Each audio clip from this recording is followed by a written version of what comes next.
the biggest problem students face in physics practical exam is that they forget circuit diagram only. They are not able to recollect or not able to remember diagram. So we will try to discuss about this problem. Actually, we will discuss here a few tricks by which you can remember these diagrams in few minutes. So first of all, I will begin with the potentiometer experiments. There are three experiments. One is to compare EMFs of two given cells by individual cell method. The second is by sum and difference method. And third is to find out internal resistance of a cell. Now we will see here how to remember these diagrams. First, I will discuss about the potentiometer experiment to compare EMFs by individual cell method. Now, actually, what we have to know here that we first require a potentiometer. So you have to draw here a potentiometer. A potentiometer will contain 4-meter long wire. Then you have to connect there to that wire. Here you have terminals A and B, and you will connect externally. You will connect a cell, main cell, driver cell, auxiliary cell, a plug key, and a rheostat.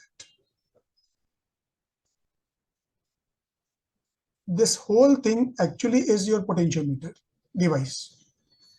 Then now further, for individual cell method, you will be given one Lagrange cell of EMF E1, which is around 1.4 volt, that plastic jar or glass jar, and other is cell E2. This is actually a Daniell cell. This is a copper cell. These two cells are given, and you have to compare their EMFs. In the method, you have to find out E1 upon E2. And to find EMF E1 upon E2 by individual cell method, what you have to do is, at one time, you'll be doing experiment with one cell. This potentiometer device is common to all the methods.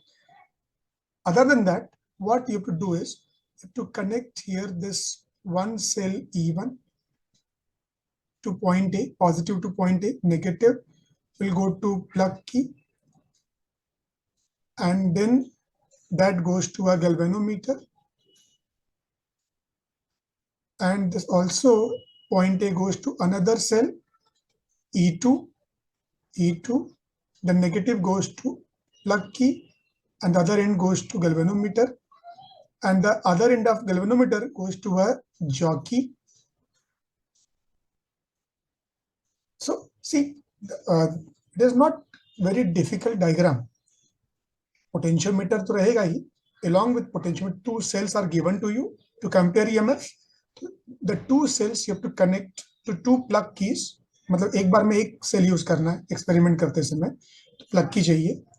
तो E1 plug की और E2 plug की, और बाद में deflection check करने के लिए यहाँ पे they go to galvanometer common point, and then other end goes to jockey. This is what you have in this experiment. And now similarly, we will discuss about the sum and difference method. Sum and difference method में कुछ खाली यही part different है. ये तो common है, potentiometer will be common. वापस तुम्हें दो सेल दिया रहेगा, E1 दिया है, E2 दिया है, EMFs कंपेयर करना है. तो उसके लिए हम क्या करेंगे, what we will do here, then this circuit, now let me clear out this.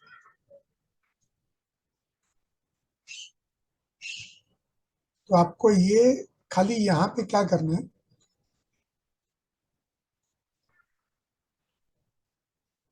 इसके जगह पे अभी the two cells again, but उसके लिए व्हाट यू रिमेंबर कि आपको यहाँ पे पहले एक 4-वे की चाहिए.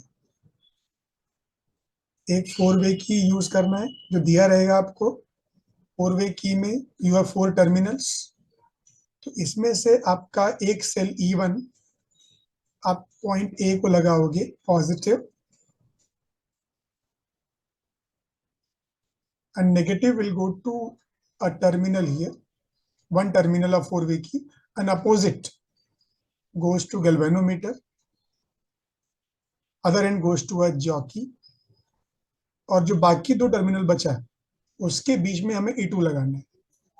यहाँ पे एक टर्मिनल जाएगा E2 का पॉजिटिव में, और जो नेगेटिव है वो आ जाएगा टू अपोजिट टर्मिनल। हो गया। अभी ये भी कहाँ डिफिकल्ट है, आपको E1 E2 चाहिए, sum and difference. This is, see अभी हम जो बात कर रहे हैं not for individual, this is for sum and difference method,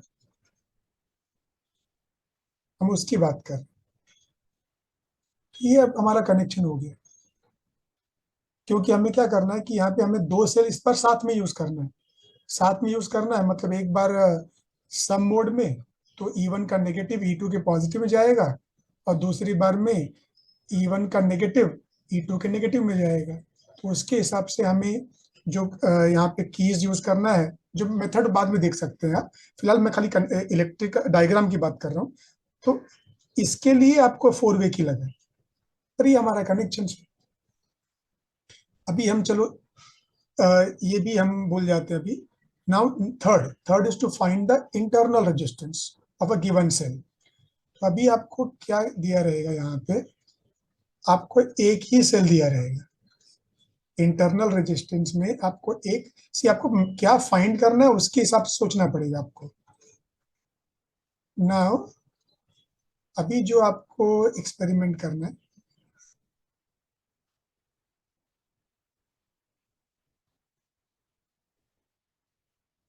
this is to find out internal resistance of a given cell, of a given cell. अगर आप logically याद रखोगे तो आपको पूरा डायग्राम याद रहेगा, आपको मेमोराइज नहीं करना, लॉजिकली याद रखना है। आपको एक सेल दिया है मतलब यहाँ E1, और उसका ही आपको इंटरनल रेजिस्टेंस R निकालना है। वो निकालने के लिए फिर से आपको सेल वायर के अगेंस्ट बैलेंस करना है। तो आपको ये वापस वो सेल लगा देना है, फिर से आपको वो सेल लगा देना है E1 जो है यहाँ पे, this will go to galvanometer and then that will go to a jockey. यह लगा देना है आपको। लेकिन जो एक्सपेरिमेंट यहाँ होता है वो दो पार्ट में होता है। पहला पार्ट है कि जो ये सेल आपको दिया है वो विदाउट शंटिंग, जो पहला पार्ट है is without shunting. Without shunting मतलब यहाँ पे कोई भी रेजिस्टेंस नहीं होगा, तो उसमें आप L1 निकालोगे। लेकिन जो दूसरा पार्ट होता है इज विथ शंट, दूसरा पार्ट है इज विथ शंट। इसमें क्या करना पड़ेगा कि सेल के पैरेलल में R लगाना पड़ेगा, तो वहां पे R के अलग अलग वैल्यूज अप्लाई करने हैं। तो अलग अलग शंट के लिए आपको जो बैलेंसिंग लेंथ वापस उस समय आएगा उसे L2 बोलेंगे, अलग अलग L2 निकालने हैं। आपको L1 निकालना है, L2 निकालना है। तो बिना शंट किए मतलब आपको करना क्या है कि पहले से ही डायग्राम में सेल के पैरेलल में you will draw a resistance box to use a shunt. But ये शंट क्या है, पहले नहीं लगता है बाद में लगता है, तो यहाँ पे एक प्लग की चाहिए। ये प्लग की करके ये पैरेलल में शंट सेल के पैरेलल में आर लगा दिया आपने, लेकिन पहले पार्ट में ये नहीं चाहिए तो वहां क्यू निकालना पड़ेगा, और दूसरे पार्ट में शंट चाहिए तो की डालना पड़ेगा। तो इसीलिए आर के सीरीज में ये प्लग की लगा रहता है बस। अदरवाइज डायग्राम तो देखा तो लॉजिकली वैसे ही करना है आपको। ये आपका डायग्राम हो गया for all three diagrams in case of potentiometer we have seen. The sensitivity, you have experiment like current sensitivity of galvanometer,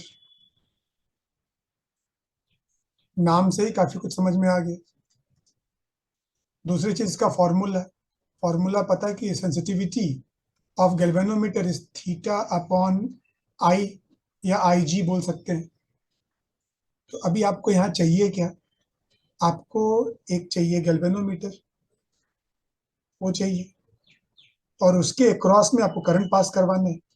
current pass करवाने के लिए एक बैटरी चाहिए, ये बैटरी चाहिए।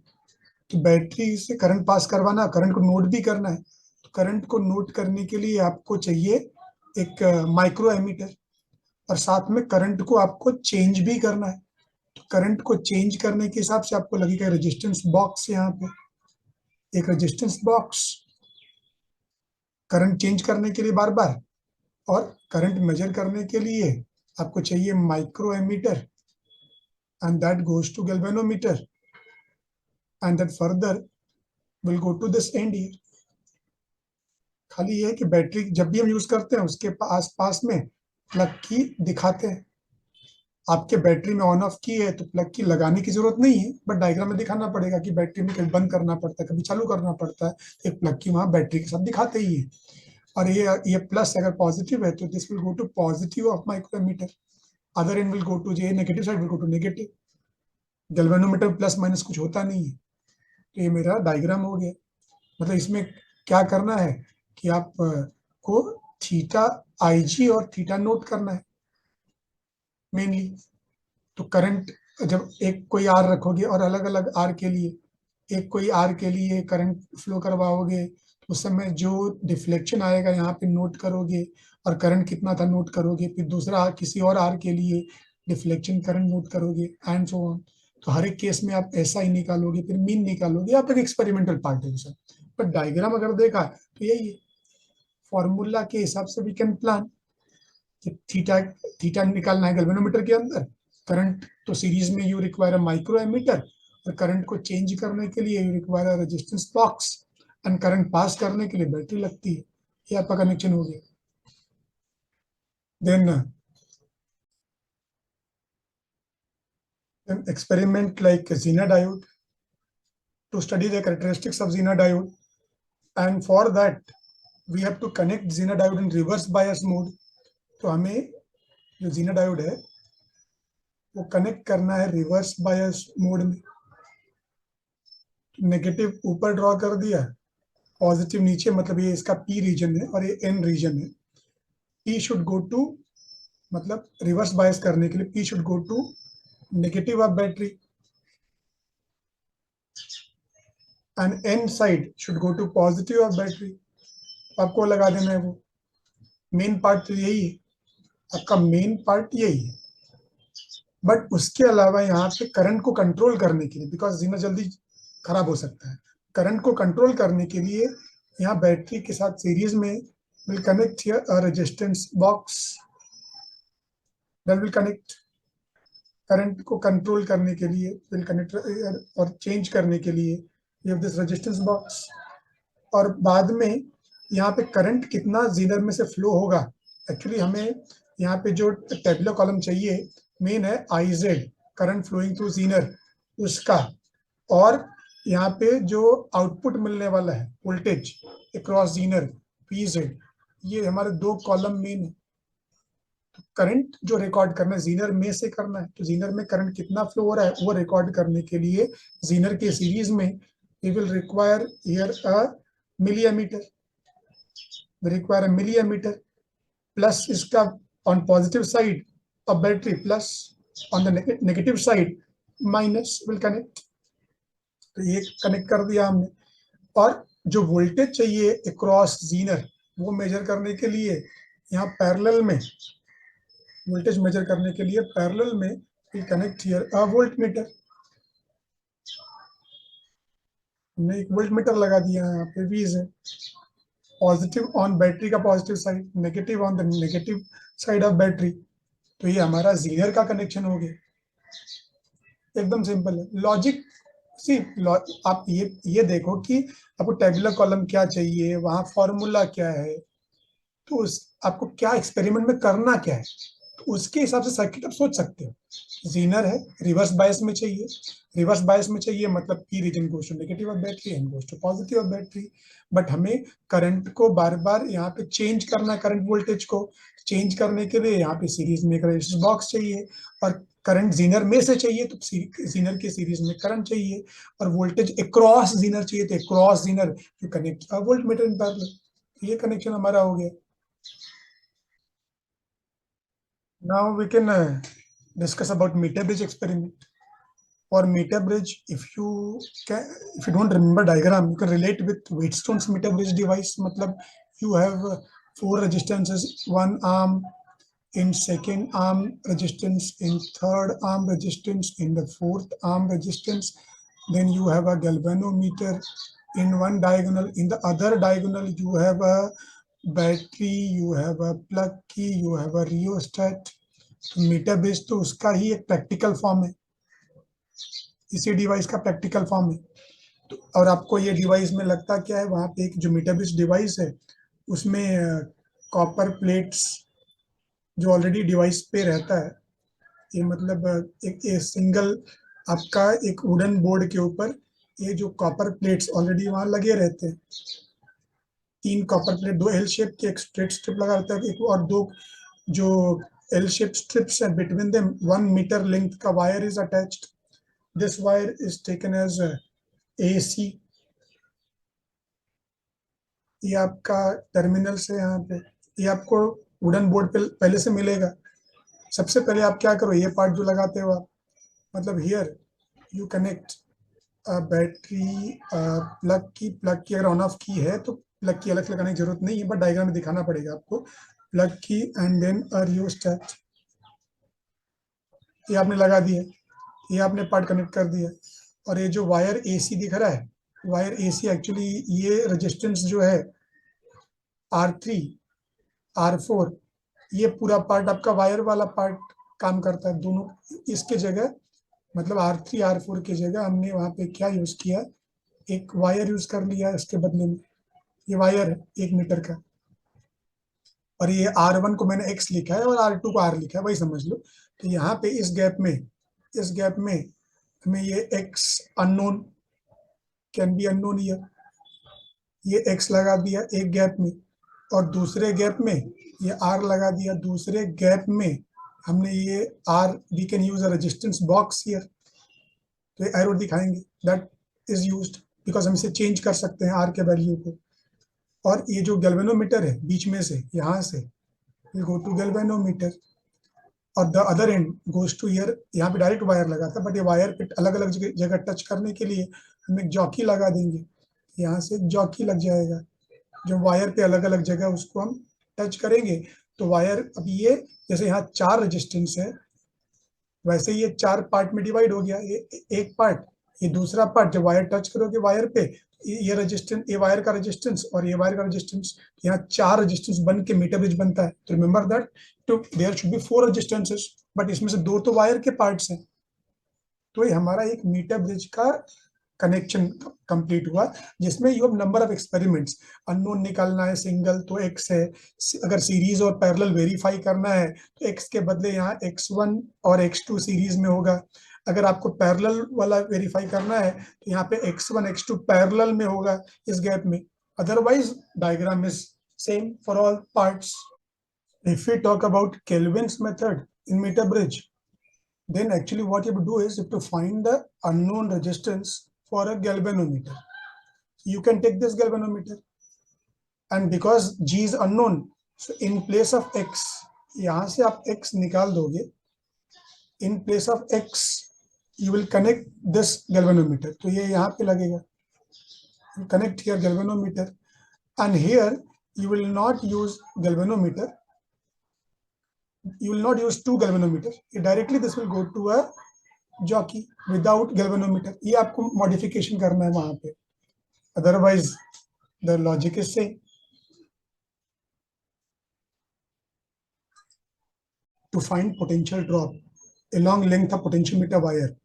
अब पोटेंशियोमीटर डिवाइस तो वही जो पहले आपने यूज किया, सेम डिवाइस, मतलब एक जो वुडन बोर्ड के ऊपर जो वायर लगा हुआ 4 मीटर का, और उसके क्रॉस अपने आपको बैटरी लगाना है, प्लग की लगाना है, रियोस्टेट लगाना है, ये तो रहेगा ही, एक कॉमन है, पोटेंशियोमीटर में हर जगह रहता है। और उसके अलावा करना क्या है आपको वोल्टेज का चेक करना है जगह जगह पे कि ड्रॉप कितना हो रहा है। वोल्टेज यहाँ तो हाईएस्ट है इस जगह पे, बैटरी का पॉजिटिव लगा है, बट मान लो कि यहाँ कितना हो गया, फिर यहाँ कितना हो गया, फिर यहाँ कितना हो गया। आपको 2-3 जगह 4 जगह जैसा भी एग्जाम में पूछा रहे, आपको ये चेक करना है कि वहाँ वोल्टेज कितना कम हो गया। अब वोल्टेज कम कितना हो गया वो चेक करने के लिए पोटेंशियल डिफरेंस निकालना पड़ेगा ये पॉइंट के बीच में और बाकी पॉइंट के बीच में। तो खाली करना क्या है, to connect here a voltmeter, आपको एक वोल्ट मीटर लगा देना है, और उससे उसका other end will go to a jockey. अब आप जॉकी लगा के डायग्राम दिखा दो बस। जॉकी को आप अलग अलग पॉइंट पे टच करके जहां चाहिए वहां पोटेंशियल कितना यहाँ से डिफरेंस कितना क्रिएट हुआ आप मेजर कर सकते हो। इसमें यही डायग्राम है।